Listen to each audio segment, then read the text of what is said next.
Alright, let's start. Assalamualaikum warahmatullahi wabarakatuh. Happy Wednesday. Alright, so for today, we are going to proceed with another topic. We call it Establishing Verification Procedure, topic number 12. Okay, you can go to your iTalim for attendance, and then the notes also have been provided in that link. Alright, so before we move to this topic, let us have some short revision what we have learned in the previous class. So in the previous class, we talked about topic 11, which is corrective action for non-conformance. Ya. Tindakan pembetulan untuk ketidakakuran in Malay. Okay. So we also learn what is the meaning of corrective action and the aim of having it in halal control point. We also learn about who is the responsible personnel to conduct the corrective action. What are the requirements in the Malaysia Halal Management System when we talk about this corrective action. Okay, so this is in the Malay version. So the translated one is this one. Okay, you can see at number 11 under the topic of under the section of Halal Risk Management Plan measures, or we call it Halal Toyiban Risk Management Plan summary. Okay, there is a subsection which named as corrective action. So this is a corrective action shall have their own procedures. Okay, so in this corrective action, what we need for us is we need to equip ourselves with knowledge and experience. Okay, if you are a newcomer in or freshies in any company who produce halal product or provide halal services, you shall ask the help from these seniors. Okay, in the case of involving with production of halal product, ask somebody from the production section to assist you on advising those information related to corrective action when there is a non-conformance occurrence. Okay. We also have a list of what are corrective action, what are action is considered to be a corrective action. So corrective action that shall covers, you need to review the non-conformities. If there is a non-conformance in your production, for example, you have to review and then find the root cause. Okay, and then you have to make a recording on the corrective action that you have taken. Okay, so which column that the corrective action that we need to fill in? This is the column after the monitoring column. So you have a corrective action there. So this also indicate corrective action is the action that you need to fill in to decide when monitoring activities doesn't act effectively. Okay, so the aim of having of monitoring previously is to monitor to ensure that the production or the halal services that you provide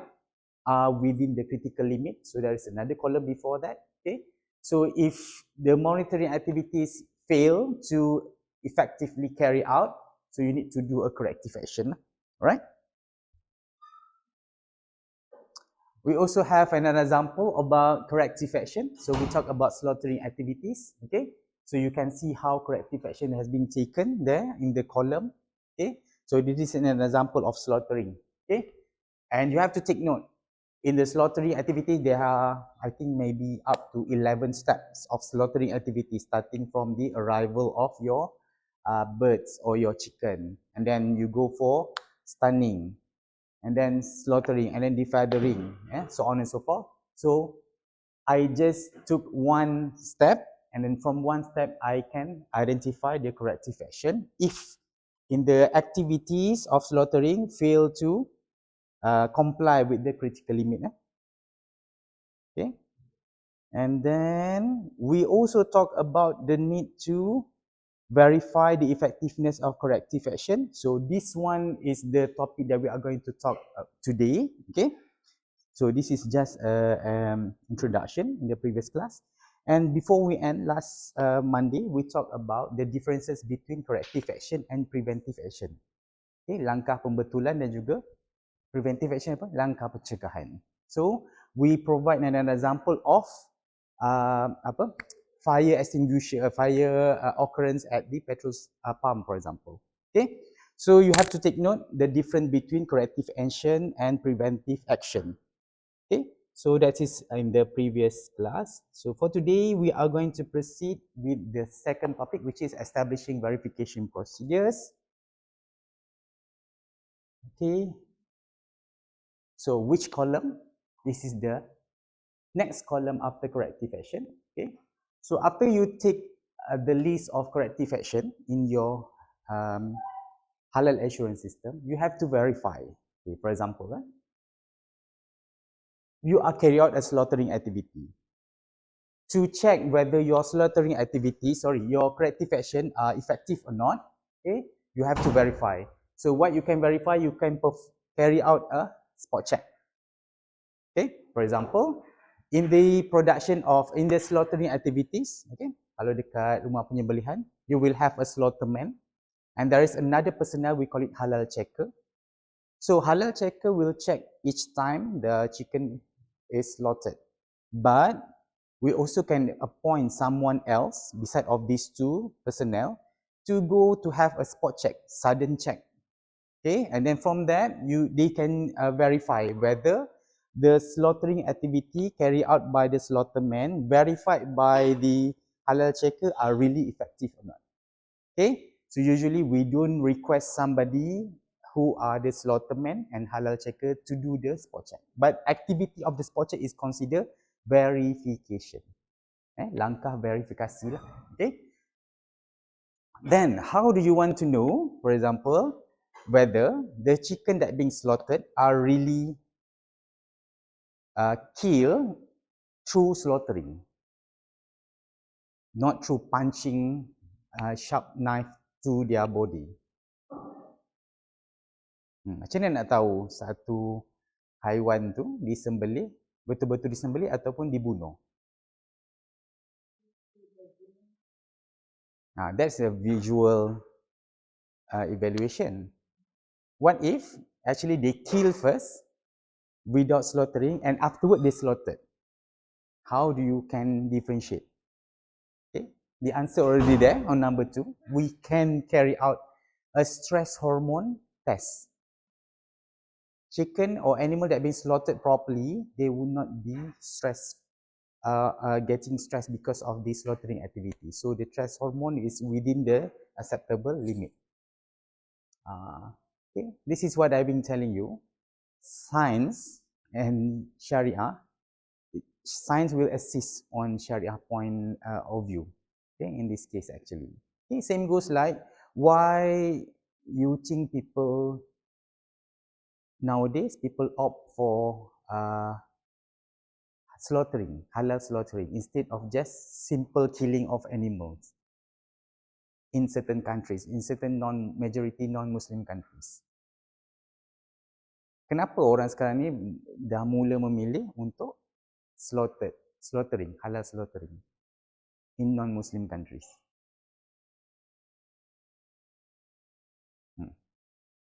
What happened to slaughtering activity? What happened to the animal when they are properly slaughtered? Right. So the blood ooze out completely from the body. What it will cause? Clean in terms of what?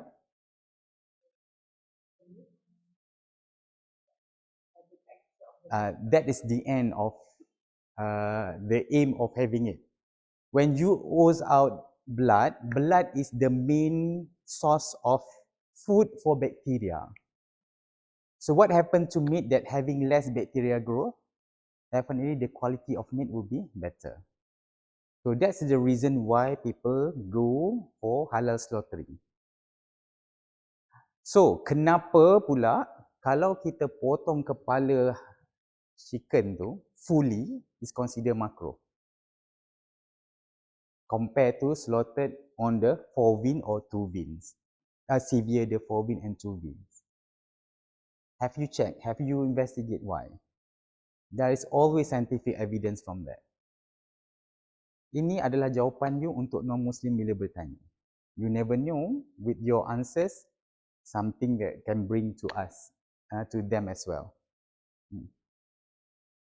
kenapa makruh kalau kita potong kepala ayam tu? Penuh. Kita macam masuk game yang ninja yang potong buah tu kan. Instead of we just sever the forevein. Apa hikmah dia?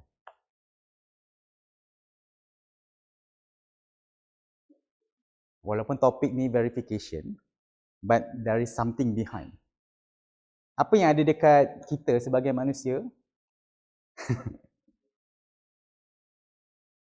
Okay. Saya lukis walaupun saya bukanlah pelukis yang baik. Ni kepala paruh ayam tu. Okay. Itu leher dia. Itu kan? This is their brain, right? What are the organ that assist the connection between heart, brain, so on and so forth? Okay, so we have a spine here, right? Okay, so dekat sini ada spine. And then this is the 4 veins that we are going to slaughter. The correct way, just cut here. Betul? This one correct. The makruh way, cut here. Okay? In natural occurrence, apa jadi? What happened to the chicken when we cut properly to this 4 veins? When you cut the 4 vein, the blood will be oozed out. Dia akan keluarkan dekat sini kan? So what happened? The brain will be told that the blood has not reached to the whole body including the brain. So the brain will tell the heart, ya lupa lukis pula dia punya jantung. Sorry jantung ni buruk. Okay. So the heart will push more. Ya, they will akan lebih berusaha keras lah to push the whole blood to go to the whole body. So more blood will be oozed out. Bila blood dah keluar, remove, so less maybe less blood or residual blood only left in the body. So no bacteria growth because blood is the main reason why the bacteria grow, and then the meat quality will be good, better lah. Okay, ni dekat in this case. So how the body knows the signal coming from the brain, the heart knows the signal coming from the brain is through the spine. So without this spine, kita ada saraf tunjang kan? So without this spine, the blood will not get the information from the brain. So if you cut the whole thing, siapa yang nak beritahu? To the heart that not enough blood circulated in the body, you nak bagi tahu. Did you tell to the chicken, please push more blood? No, right? So that is why severing this 4 vein is halal compared to this one, severing the whole, cut off the whole head. That is the hikmah lah. Alright? So when you learn this halal assurance system, it's not about managing. You have to look back on certain aspect why the reason of slaughtering activities. This will be good answer. Okay? Dulu saya pernah bekerja di Jepun. So soalan dia adalah kenapa dia tanya Islam like nature and natural things, right? The faith yes. So why Islam prohibit sake? Because sake from rice. And it's naturally occurring. Sake is an example of wine lah, but it came from rice. Nak jawab macam mana? You nak letak Al-Quran dengan hadis dekat dia. Dia sendiri tak percaya Al-Quran tu. Right? So this is the one that you need to know the principle. Yeah? Even though you are Syariah background, Quran Sunnah, so on and so forth, go beyond than that. Okay? You have the fundamentals, but on certain part, you ada TikTok, you ada YouTube, so on and so forth, go up to that level to learn another side. It's not wrong, it is correct actually. Okay? Why slaughtering is, halal slaughtering is good or better for meat lah. Okay. Kalau saya cerita panjang nanti kita tak habis kelas ni. So we proceed with this topic, right? So having a verification procedure is compulsory to check whether your monitoring activities and corrective action that you have chosen are effective. Alright, so that's the column that we are going to discuss lah.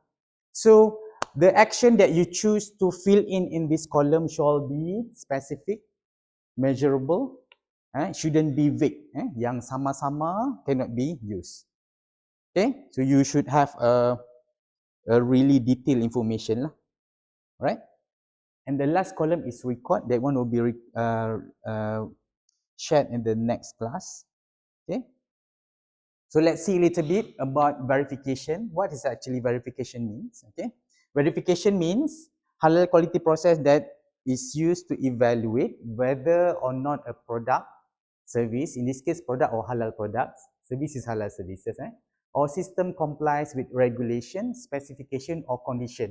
Your spec here is your critical limit, right? Or your conditions, okay, imposed at the start of a development phase. So in the general term, sama macam the way that I explained, but this one is more generic lah. Okay, my specific explanation is verification is an activities that to ensure that your monitoring activities and verification and corrective action that you have chosen are effectively carried out. Okay, so you are monitoring the whole system within the critical limit. Your critical limit is the specification in this case. Okay, in another documentation, as usual, Malaysia Halal Management System 2020, unfortunately, there is no single word stating about verification activities, but they only state about the reviewing activities lah. Okay.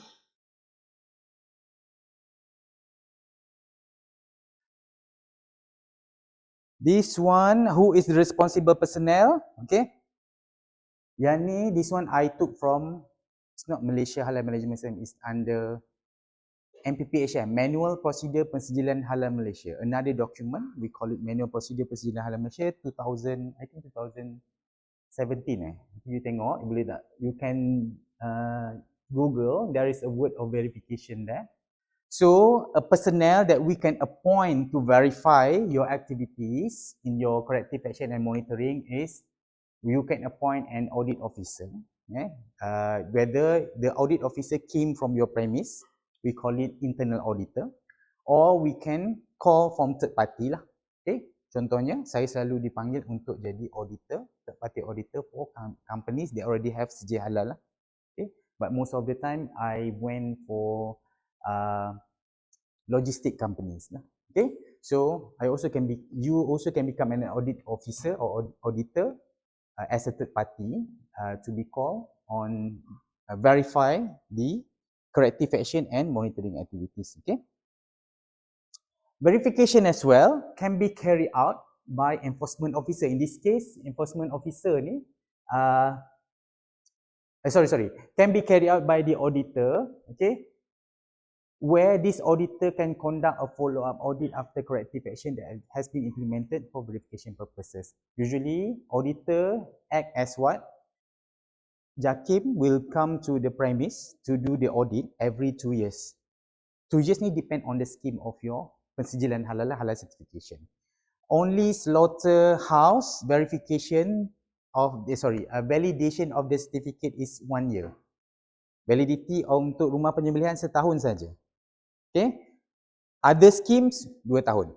So within 2 years, contohlah kita ambil food ataupun kosmetik, enforcement officer, which is JAKIM ataupun JAIN, officer will come to go and audit and then find any non-conformance from there.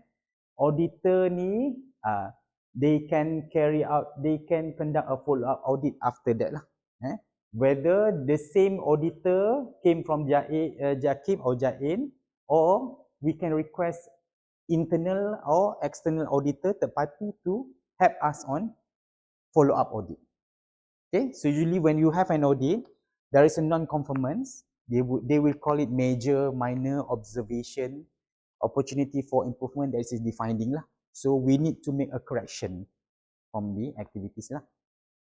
The correction yang susah nak betul kan? And then definitely you punya, there's some possibility of your certificate will be retracted if they found non-halal ingredient in your premise. Okay, there is 5-star hotel in Malaysia. Dia punya sijil halal was retracted sebab jumpa bekas arak dalam kitchen. They already have sijil halal, rupanya tapi ada disimpan di situ lah. So kena tarik. Alright. So they need to, there is 5-star hotel kadang jangan terperanjat lah. 5-star hotel when they get sijil halal, dia akan boost dia punya ekonomi, but without proper monitoring by the halal executive, no corrective action, no verification has been done, the non-conformance can occur. Alright, so this is another example. Alright. So activities that need verification, definitely, if you the step in the process, having a risk ranking 7, 8, 9, definitely that indicate verification shall be carried out for your HCP. Alright. Activities that need verification, okay. This one sama lah. Yang ni saya tak cerita because we have talked about this one. Okay, monitoring, control measures shall be verified. Okay, control measures is under Dr. Nurul's topic. Okay, the table under Dr. Nurul's section. And then verification as well shall be carried out in your monitoring column.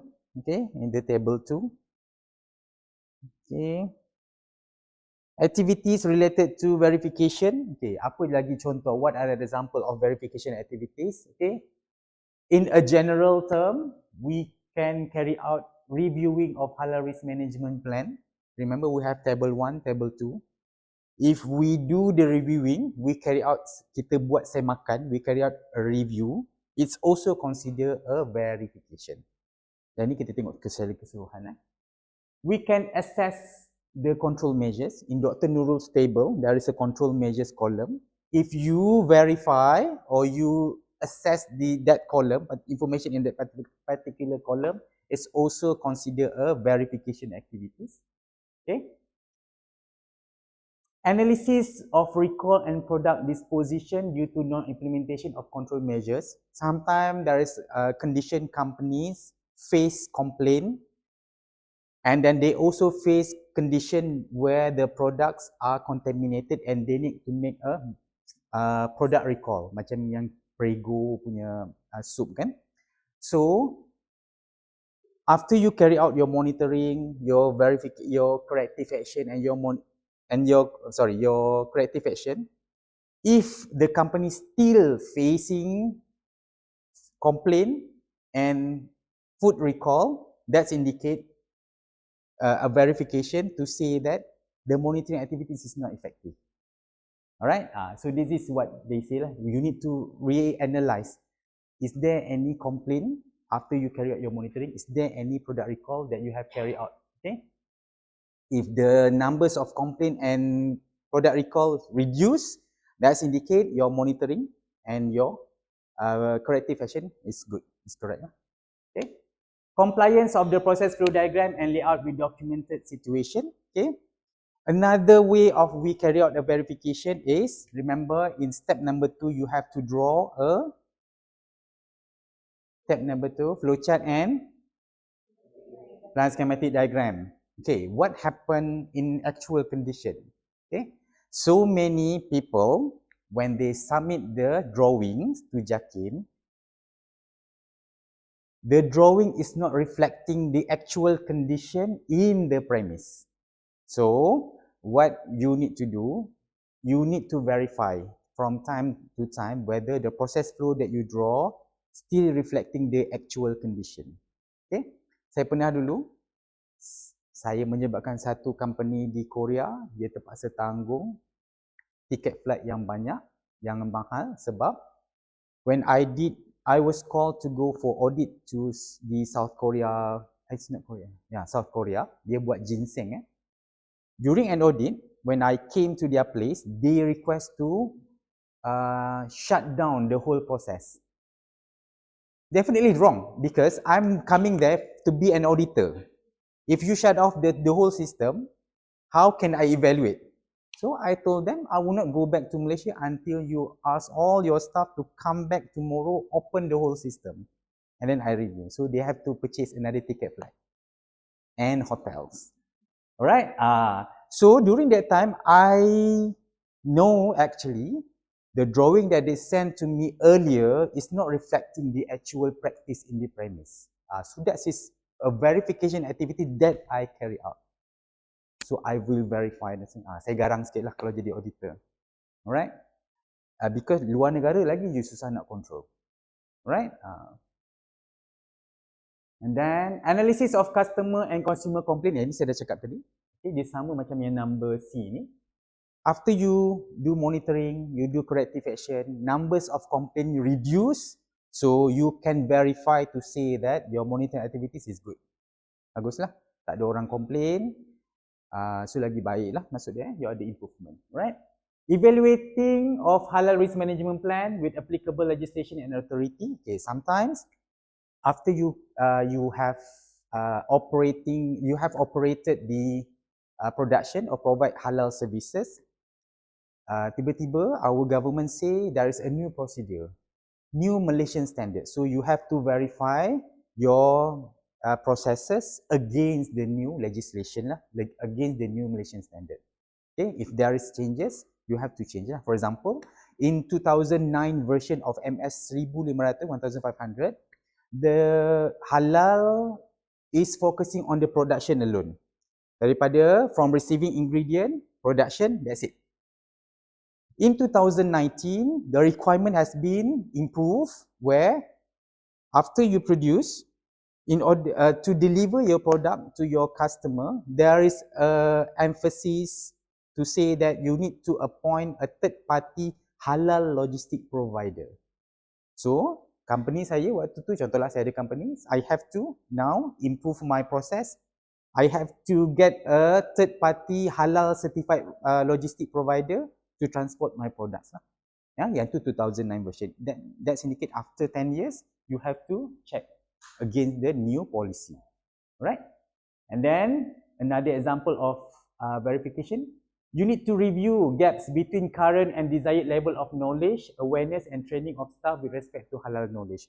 Meaning that any company, they need to carry out a training as a verification to check whether the staff now having an advanced or still in the same level of knowledge related to training.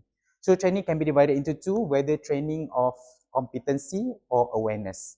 Okay, awareness ni can be shared to all staff.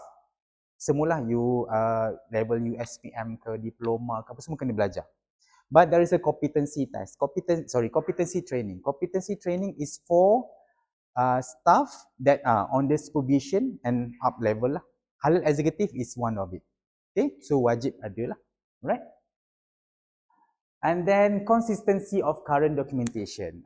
What you have prepared in the premise, the whole document that you send to JAKIM, that should be the actual practice in the premise. Contoh tadi, flow diagram and plan schematic diagram. Okay.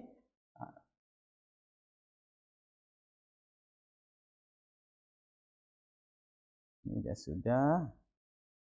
Verification of the consent mark. Ini tak apa. Okay. Ni pun dah cerita tadi. Alright. Okay, this is an example of slaughtering, verification in halal slaughtering. So, they carry out verification on the voltage rate for the stunning machine. This is also another example lah. Okay, selepas you run your stunning, your carry out stunning activity for your chicken, every 3 months, for example, they need to check whether the voltage still reflecting the actual voltage. Kalau chiller, kalau you pergi dekat any premise, dia ada display berapa suhu kan.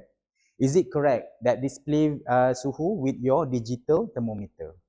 So having this comparison between actual display and the digital thermometer is considered verification activities. Okay? Sama juga dengan standing lah. This is another example.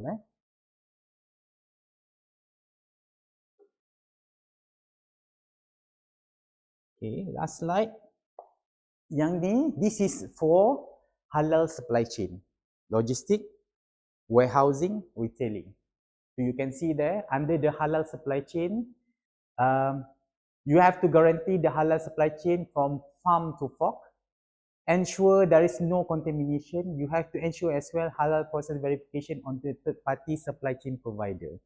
Meaning that when now with MS 1500, 1500 2019 version, you need to get halal supply chain provider, halal logistic provider, for example. When they claim they have halal certificate for transportation, you have to verify. Macam mana nak verify halal certificate? Ingat tak first class saya ajar? Apa portal dia to verify halal certificate? Malaysia Halal Directory. Nak memohon sijil halal dekat portal mana? MAI Halal portal. Jangan confuse. So nanti kalau ada auditor datang atau you pergi interview to be halal executive, make sure you know which portal which to refer. Alright. So I think that's all for today's class. Kita hanya ada setengah jam je untuk yang ni. Kalau saya cakap laju tu beritahu kalau tak faham beritahu. Alright, ada soalan? Faham Faham Senang je. Soalan exam je susah. Alright? Tak ada soalan? Ya.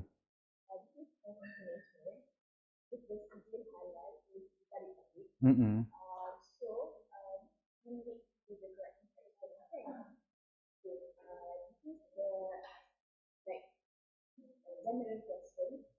Previously, we had a situation where you got received halal certificate was retracted. Oh, not valid. Okay. So, if we look at other situations in our days, let's say other restaurants, so as a consumer, we need to avoid come to the restaurant, or we trust the restaurant to be halal, and then we still consume the food from that restaurant. Okay, anything depends on your niat, right? So depends on your, in general answer is depend on your, what you want to hold as a principle. Your personal principle. If you every morning you can drive, you can come over and then you see a makcik selling nasi lemak.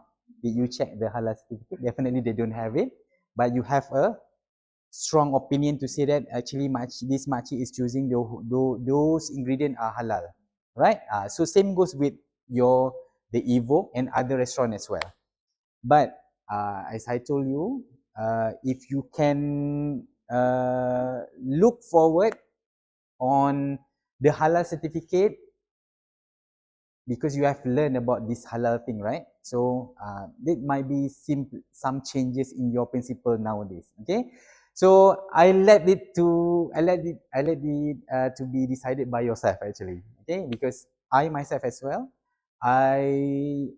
if most of the time if that personnel is Muslim, okay, I have a strong we call it opinion, okay, on that. Okay, I can consume. But if I know most of the restaurant, I will look for halal certificate.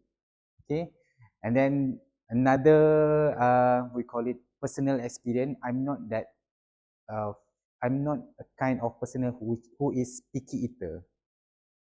So I just asalkan boleh makan, that's it. So I don't, when I go to any restaurant and if I feel hungry, I don't simply to go to any restaurant that this is I want to eat this, so I will go to this restaurant only. So actually I have so many options, which is I can eat anywhere, but I just go to a restaurant that having halal certificate, that's it.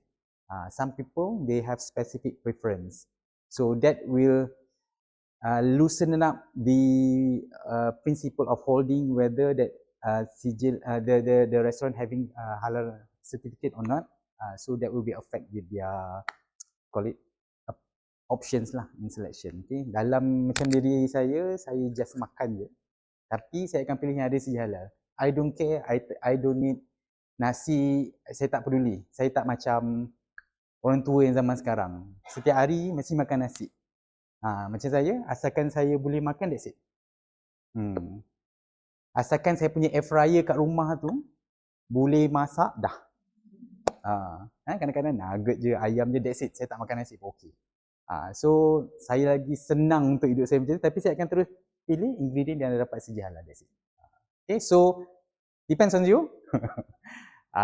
Unfortunately dekat Malaysia, we still in the mode of halal certification is not compulsory. It's voluntarily, so you have to take note that. So that's why yang tu akan jadi some kita panggil challenge lah, right?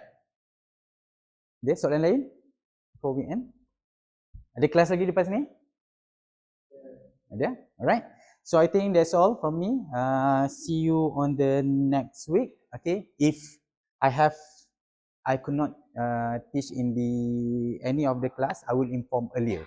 Okay. If there is no announcement, so the class will be face to face lah. Okay. Right. Thank you everyone. Assalamualaikum warahmatullahi wabarakatuh.